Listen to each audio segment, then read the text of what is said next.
2030 का भारत।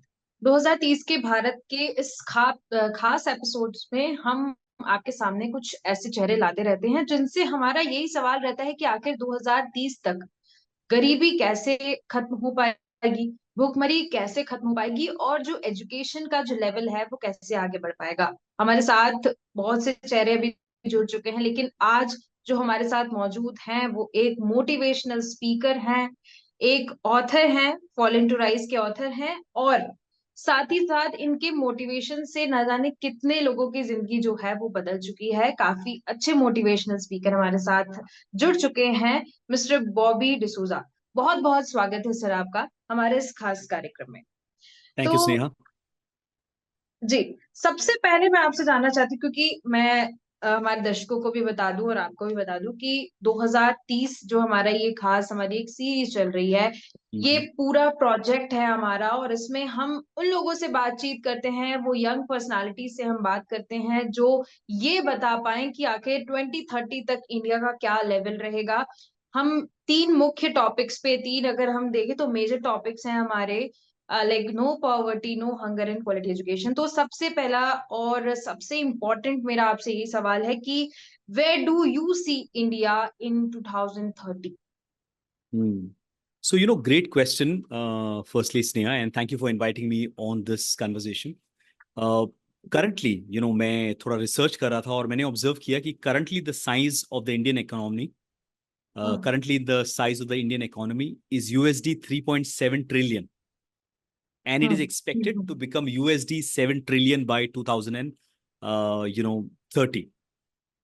या In correct. fact, S&P Global Rating जो मैं रीड कर रहा था वो बता रहा है कि we will become the world's third largest economy by 2030, जहाँ पे हमारा जीडीपी ग्रोथ होगा at least 7% in the year 2026 and 27. बिल्कुल। तो ये मुझे लगता है, मुझे ऐसा लगता है कि personally employability will grow to a huge extent, and focus जो होगा वो सिर्फ बुक्स पढ़ने में नहीं होगा, लेकिन होगा ऑन स्किल डेवलपमेंट, गुण को डेवलप करना. I personally think that education has come a long way from the time, when I was in school to today. There's a lot of change that has happened, but I believe, education is going to be reformed thanks to artificial intelligence, AI, कि नए नए tools आ रहे हैं, नए नए तकनीकी आ रहे हैं, जिसकी वजह से I personally think that it is not just going to be about people in India getting jobs only in India, but people becoming globally employed around the world, which is already there. But मुझे लगता है 2030 तक ये बहुत ज्यादा grow होगा, because I believe India is now become very very digitally accessible. अगर आपने ऑब्जर्व किया होगा, currently everybody has the internet, everybody has a mobile, and people can make their life through online access. तो मुझे लगता है that's what I think about India. It's really going to grow. And artificial intelligence अगर अच्छी तरीके से इस्तेमाल किया गया तो it can really help India. Okay. तो जैसा आपने बताया कि डिजिटल पे फोकस किया और बताया 2030 तक बहुत अच्छी ग्रोथ हो जाएगी, लेकिन द पॉइंट इज कि the people who are just living in rural areas, what about them? जो गांव में रह रहे हैं, जो विलेजेस में रह रहे हैं, उनका डेवलपमेंट कैसे हो पाएगा? बेसिकली आपने सुना भी होगा और कई कई जगह पढ़ा भी होगा कि इंडिया की जितनी भी पॉपुलेशन है, अगर हम सिटीज की बात करें, बड़ी बड़ी सिटीज, वो सारी डिपेंडेंट है गांव में। जो गांव के लोग हैं उनके ऊपर dependent due to agriculture, right? Correct. तो गांव के लोगों को कैसे हम आगे बढ़ा सकते हैं, क्योंकि उनका तो एक ही पर्टिकुलर जरिया है, वो है एग्रीकल्चर। खेती के जरिए से ही वो कुछ अमाउंट अपने पास ला पाते हैं। तो उनको हम कैसे आगे बढ़ा सकते हैं, क्योंकि देखा गया है, डेटा में ऐसा है कि नहीं, उनके लिए कुछ नहीं हो पा रहा है। लाइक वो वहीं पर है जो पहले थे, 20 साल पहले जो थे, वैसे अभी भी उनकी लाइफस्टाइल वैसी ही है। Great question, Sneha. Specifically, people who are in the rural villages. I primarily live in Mumbai, and that's where I lived all my life. But at a point of my life, कि मैं भारत के उस क्षेत्र में गया जहाँ पे मैं कभी नहीं गया था. And then I discovered that the real India, the heart of India, lies in the villages. मुझे पर्सनली करेक्ट। लगता है कि the heart of India lies in all the different villages that I have traveled. Poverty और गरीबी, उसका दो specific reason मुझे लगता है. ओके, वेदर वो विलेजेस में हो या फिर सिटी में हो, उसके पीछे दो रीजन है. Number one, poverty is primarily due to ignorance, correct. जहां पे लोगों को माइंडसेट पॉइंट ऑफ व्यू से कुछ कुछ चीजों का पता नहीं है. और number two, from a skill set point of view. ये मेरा ऑब्जर्वेशन है. ओके, और ये मैं क्यों बोल रहा हूँ, क्योंकि when I was 15 years old, मैं मुंबई के गलियों में एक मजदूर हुआ करता था. So exactly what a lot of people would, some people in the villages might do, I used to do mazduri. So the question is, how is it possible that somebody who used to be a mazdoor on the roads of Mumbai earning 90 rupees, 60 rupees a day, to today somebody who works with CEOs, MDs of organization, works with 194 organizations already. So what is the big change? One, कि कहीं ना कहीं जो मेरा मनस्थिति है, मेरा mindset है, उसमें एक बदलाव आया, जहां पे मुझे ये पता चल गया कि इट इज पॉसिबल, ये यकीन हो सकता है और बदलाव आ सकता है. पहली बात तो ये जो होप अंदर आया. सेकंड ये कि मुझे पता चला कि जो मैं कर रहा हूं और जो मेरे सोचने का नजरिया है, उसको अगर मैंने बदल लिया तो मैं बहुत कुछ अपने लिए अपॉर्चुनिटीज क्रिएट कर सकता हूं. सेकंड, जो मैंने अपने अंदर बदला वो है skill set. Now let's take the learnings, जो मैंने दो चीज बताया, और इसको हम जो रूरल एरिया में है उससे कनेक्ट करते हैं. Okay, farmers, how much of harvest they get every year? Let's say they get XYZ amount of harvest. वो इसलिए उस तरीके से कर रहे हैं क्योंकि उनको वही पता है. लेकिन अगर मॉडर्न टेक्नोलॉजी के द्वारा नए नए टूल्स और साइंटिफिक मेथड्स आते हैं हार्वेस्टिंग के और फार्मिंग के लिए, अगर वो सारी टेक्निक्स कुछ कुछ चीज लोगों की मदद से वो सीख लिए, तो as a result of that they will be able to you know get more crops, get more harvest, and as a result wealth will come in their homes, and as a result wealth will flow in the society and the towns. So one, it correct. starts from बिल्कुल. mindset. Correct. What you talked about, Yes. बहुत सही आपने बात कही कि उनको जो पता है वो कर रहे हैं. बट यहाँ पर बात ये निकल के आ रही है कि अभी तक क्यों नहीं हुआ ये सब फार्मर्स के लिए, या फिर हम रूरल एरिया की बात कर रहे हैं जो लोग हैं उनके लिए.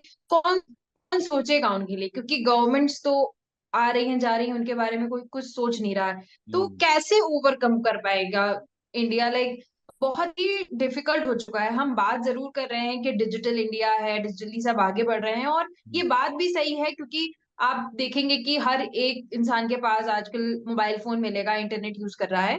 That is good which has happened. लेकिन दिक्कत यहाँ पर ये है कि अभी तक जो फार्मर्स को टेक्नोलॉजी मिल जानी चाहिए थी, जो गवर्नमेंट से सपोर्ट मिलना था, वो नहीं मिल पा रहा है.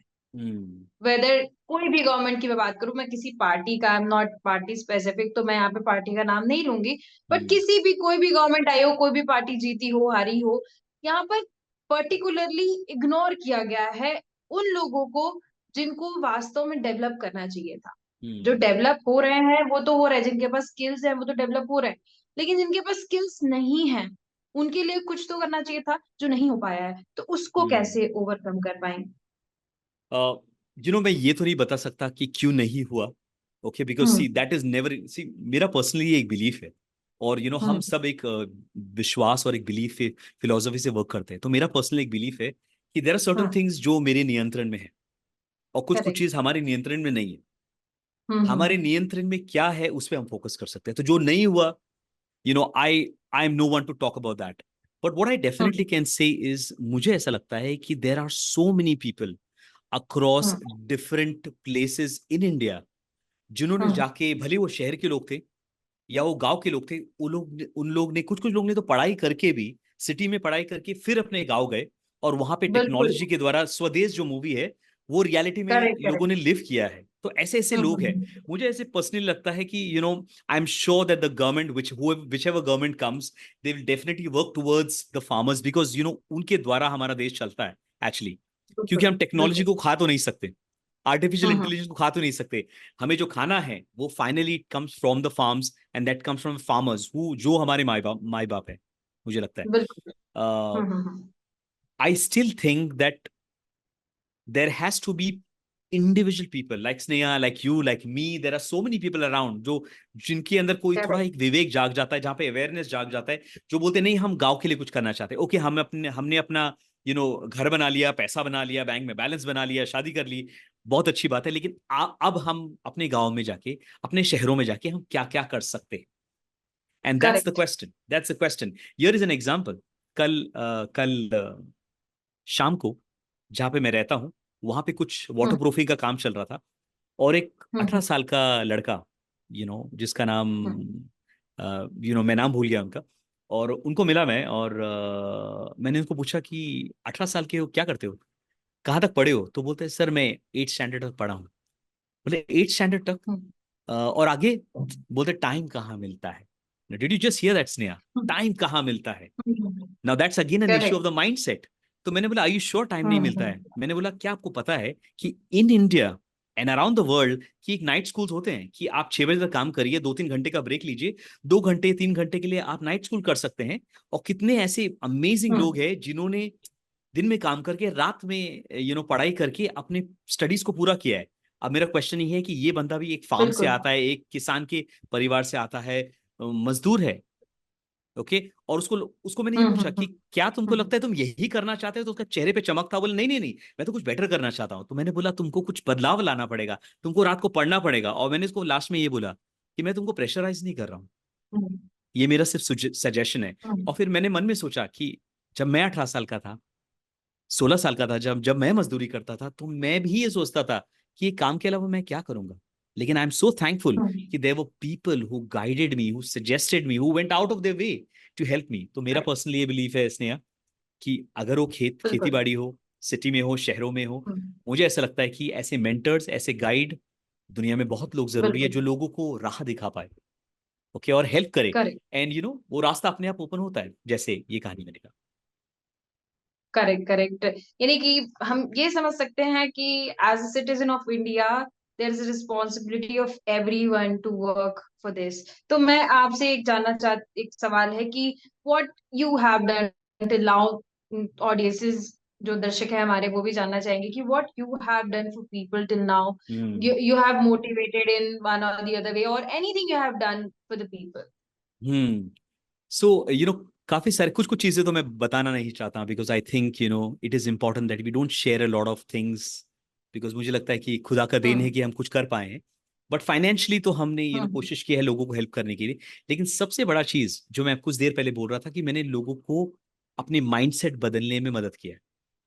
और उसने ईयर एक है करेक्ट। रियल एग्जाम्पल मैं आपको देना चाहूंगा। और मैं ये रियल एग्जाम्पल इसलिए दे रहा हूँ कि कभी कभी कन्वर्जेशन जो है सिर्फ प्रवचन होता है, और मैं नहीं चाहता कि प्रवचन बने, सच्चाई से कनेक्टेड बिल्कुल। होना चाहिए। तो ये एक बिल्कुल। एग्जाम्पल है कि अचानक एक दिन मेरे फोन पर एक व्हाट्सएप मैसेज आता है, जहां पे एक टिकट है हांगकांग और मकाओ का।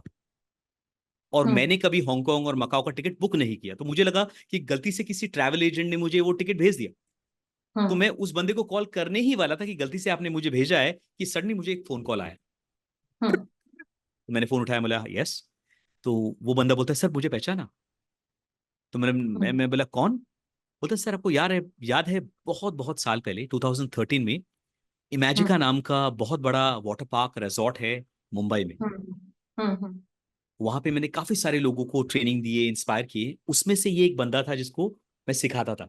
इंटरेस्टिंग हम्म। बात यह है स्नेहा कि वो एक राइड ऑपरेटर था, विच बेसिकली मीन्स उसका जॉब रोल था, एक बटन दबाया तो राइड शुरू हुआ, बटन बंद किया तो राइड बंद हो गया, दैट्स ऑल। करेक्ट। ज्यादा स्किल की जरूरत नहीं है। मैंने बिल्कुल। बोला कि यार ऐसे कैसे हो गया कि तुमने मुझे टिकट भेजा है? बोलते सर आपको याद है बहुत साल पहले जब आप मुझे सिखाते थे, आप मुझे बोलते थे कॉन्फिडेंटली आगे बढ़ो, जोखिम उठाओ, take the risk and try doing things that you are uncomfortable with, and I was very scared, I never wanted to do it. लेकिन जब आपने मुझे हम्म। पुश किया तो मैंने आपकी बात को सोचने लगा उस बारे में, एंड फिर मैंने क्या किया, जानबूझ के अपने आप को ऐसे क्षेत्र में, ऐसे फील्ड में डाला जिससे मुझे नफरत था। वो था हम्म। सेल्स। मैं एक इंट्रोवर्ट हूं, मैं बाहर निकलना ही नहीं चाहता, लोगों से मिलना ही नहीं चाहता। लेकिन मैं बाहर जाके लोगों से मिला, उनसे कन्वर्जेशन हम्म। किया। एंड हम्म। आपको बताना चाहता हूं कि today I work for a company call hero Honda. And बोलता है ओके। कि इस कंपनी में मैं काम करके सेल्स में काम किया, और मुझे हम्म। अवार्ड मिला है for being the top performer in the entire reason in the okay. north. And as a result of that, right now I am sitting on my first international flight to Hong Kong and Macau, क्योंकि मुझे ये reward मिला है मेरे organisation के द्वारा। और आखिर में वो कहता है कि सर आई बहुत वांट बढ़िया। Sir I want thank you. And मैंने तब रियलाइज किया कि यही तो मकसद है, कि किसी और को उभारना और किसी और को हेल्प करना। कि करेक्ट। सपने उन्हीं की पूरे होते हैं जो सपने देखते हैं, लेकिन सपने कभी कभी जब लोगों को नहीं दिखाई देता तो लोगों को बताना पड़ता है कि actually something bigger, something better, something higher is waiting for you. But sometime, we have to basically open doors for people. And I'm glad कि करेक्ट। मैं ऐसे बहुत सारे अनगिनत स्टोरीज हैं जहां पर मैं लोगों को कोशिश कर रहा हूँ आज के यूथ को उनके माइंडसेट को बदलने के लिए, ताकि वो भी रास्ते देखे कि अपॉर्चुनिटीज है। Correct, correct. One thing I want to know, because you belong to Christian community, right? Yes. One thing I want to know that India में हम्म। क्रिश्चियंस जो है पॉलिटिकली कम इंडल्ज हैं। क्या हम्म। इसके पीछे कारण हो सकता है? या वो खुद से आगे नहीं आना चाह रहे हैं, या उनको लाया नहीं जाता है?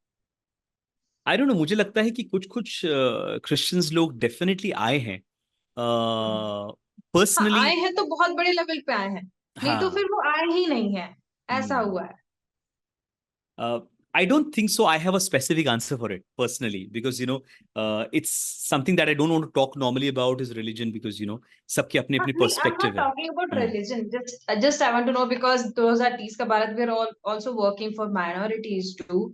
सो हम्म। इस रिलेशन में मैं आपसे बात करना चाह रही हूँ कि आखिर व्हाट अबाउट क्रिश्चियंस, क्योंकि मैंने देखा कि बहुत ही कम क्वांटिटी, बहुत ही कम रेशियो मिला मुझे क्रिश्चियंस का, हर अगर सेक्टर में जाके देखूं तो इसके पीछे व्हाट डू यू थिंक? आप अपने पर्सपेक्टिव से क्या कह सकते हैं? नॉट अबाउट एवरीवन, बट आपका अपना पर्सपेक्टिव क्या है इसको लेकर?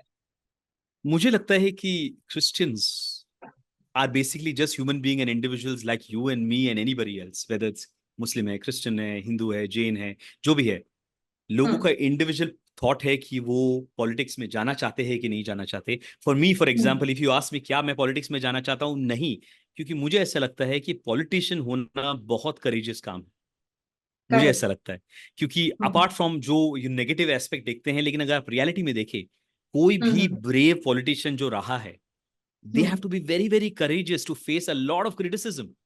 ओके। करेक्ट। और क्या मेरे अंदर वो क्षमता है कि मैं सारे क्रिटिसिज्म फेस करके सच्चाई के लिए, दुनिया के लिए लड़ूं? I don't think so I have that stamina and character at the moment. हो सकता है बाद में हो, लेकिन एट द मोमेंट नहीं है। तो मुझे पर्सनली लगता है मेरे लिए कि one of the reasons why I don't think so I want to be a politician, number one, कि मुझे नहीं लगता कि मेरी जिंदगी का मकसद वो है। नंबर टू, जो रोल करता हूं एज अ प्रोफेशनल स्पीकर, मुझे लगता है वो लोगों को हेल्प ऑलरेडी कर रहा है। एंड नंबर थ्री, मुझे नहीं लगता कि एट द मोमेंट मेरा वो काबिलियत या स्किल है कि मैं पॉलिटिशियन बनूं, क्योंकि उसके लिए तो आपको बहुत क्या लगता है करेज कि लगता है। जाना चाहिए लोगों, कुछ एक ऐसा रेशियो होना चाहिए क्रिश्चियंस का भी पॉलिटिक्स में, ताकि लाइक कहते हैं ना कि माइनॉरिटीज भी हैं तो उनके ऊपर ध्यान नहीं दिया जा रहा है? ऐसे बहुत से स्टेटमेंट्स आपने सुने होंगे कि नहीं ध्यान हम्म। दिया जा रहा है। अगर हम बात करें स्पेसिफिक एक, तो अगर मैं मुस्लिम ग्रुप की बात करूं तो उनका भी कहना है कि नहीं, उनके ऊपर ध्यान नहीं दिया, उनकी भी क्वांटिटी बहुत कम दिखती है पॉलिटिक्स में हम्म। अगर हम देखें तो। राइट, ऐसे ही इन द सेम वे अगर मैं क्रिश्चियंस की बात करूं तो मुस्लिम्स में तो ये केस है कि they are not educated, but अगर हम क्रिश्चियंस की बात करें तो they are well educated, like बहुत ज्यादा एजुकेशन का अगर हम देखें तो इंडिया में सबसे ज्यादा एजुकेशन क्रिश्चियंस के पास है।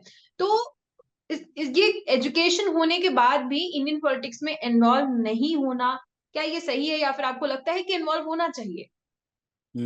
सो स्नेहा, मुझे लगता है थोड़ा सा जनरलाइजेशन है यहाँ पर।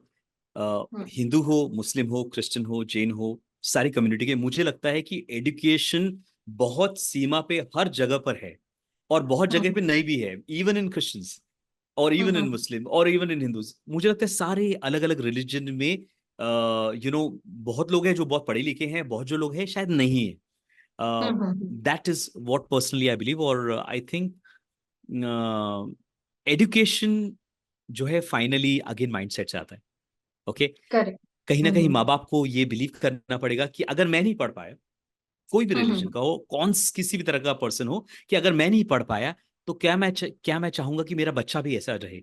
अगर माँ बाप ने सैक्रिफाइस करके, पुश करके अपने बच्चों को हेल्प किया पढ़ने के लिए, देन ऑटोमेटिकली वो रेशियो कोई भी कम्युनिटी में ऑटोमेटिकली इंप्रूव हो जाता है। And this is the best thing, जब माँ बाप वो सैक्रिफाइस करके अपने बच्चों को पढ़ा लिखाते हैं, भले वो नहीं पढ़े लिखे हैं, then as a result of that what happens is automatically एक नया पॉसिबिलिटी क्रिएट हो जाता है उस कम्युनिटी में, उस घर में, और एक नया चिराग स्टार्ट हो जाता है। तो मुझे ऐसा लगता है कि education is very very important and skill development is very very important, and I think families में ये बहुत इंपॉर्टेंट है। मुझे ऐसा ये भी लगता है कि बहुत सारे अमेजिंग पेरेंट्स हैं जिन्होंने they have gone out of the way to sacrifice So beyond religion, मुझे ऐसा लगता है कि everybody should be educated, and whoever thinks they are capable of becoming somebody who can be a catalyst to change the nation, they should.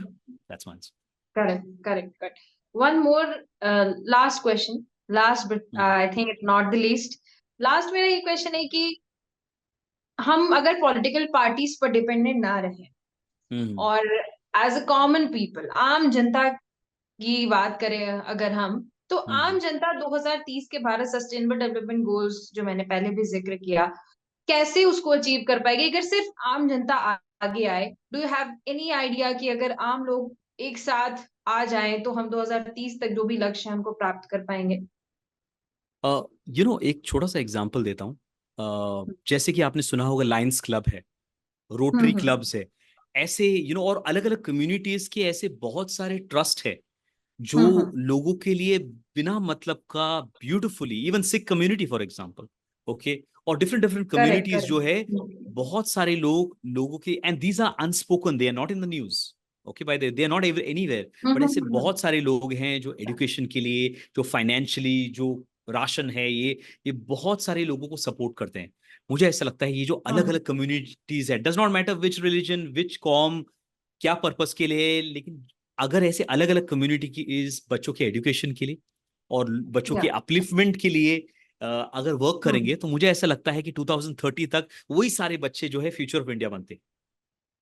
बिल्कुल, so I really think education, skill development and change of mindset, इसके पर अगर हम focus करेंगे तो I think it will really really help. And one good way, Sneha, जो मैं कर सकता हूँ, आप कर सकते हैं, एवरीबडी कर सकते हैं, coming back to what I can do today, is basically when you walk on the road, when you meet neighbours around and when you meet people around you, if you see somebody does not have a mindset to grow, if somebody is really struggling financially, people, आपको लग रहा है उनकी life में possibilities नहीं है, sometimes just conversations can change people's life. Many years back, somebody just had a conversation with me that changed my mind. Correct. मुझे ऐसा लगता है कि हम अपने घर से निकल के, जैसे गाना है अपने तो अपने, वो जो गाना है, होते हैं। मुझे लगता है ये बहुत ब्यूटीफुल सॉन्ग है, but at the same time we have to realise अपने सिर्फ हमारे परिवार के लोग नहीं होते, बहुत सारे ऐसे लोग हैं जिनको मदद की जरूरत है और अपनापन चाहिए, और कभी कभी just conversations with them, guiding them, helping them, buying the books for them, doing something for them, even one person. If everybody does that, just imagine the world, just imagine India 2030 में क्या हो. That's my answer. बिल्कुल बिल्कुल, आपने सही कहा। The most important thing is mentality. First we have to change our mentality, then only the miraculous things will happen. Yes. तो बहुत अच्छा लगा आपसे बात करके, बहुत सी चीजें आपने बताई, and really you are a good motivational speaker, जो ये पूरे कॉन्वर्सेशन में दिखेगा कि you really motivated each and every audience watching. I will be very grateful कि आप भी 2030 के भारत में कुछ कंट्रीब्यूट करते रहे, हालांकि आप करते आ रहे हैं और लगातार कर रहे हैं, लेकिन 2030 के भारत को फोकस करते हुए मैं आपसे उम्मीद करती हूँ कि आगे भी आप हमारे साथ जुड़े रहेंगे। तो बहुत बहुत धन्यवाद हमारे साथ जुड़ने के लिए, और बहुत सारी चर्चा करने के लिए, और बहुत अच्छी बातें बताने के लिए। बहुत बहुत धन्यवाद बॉबी डिसूजा जी। तो हमारे साथ बॉबी डिसूजा जी जुड़े हुए थे। उनका यही कहना था कि each and every person has to be responsible. सबको सामने आकर, सबको एक साथ लेकर यहाँ पर काम करना होगा, तभी हम 2030 के लक्ष्यों को प्राप्त कर पाएंगे। धन्यवाद।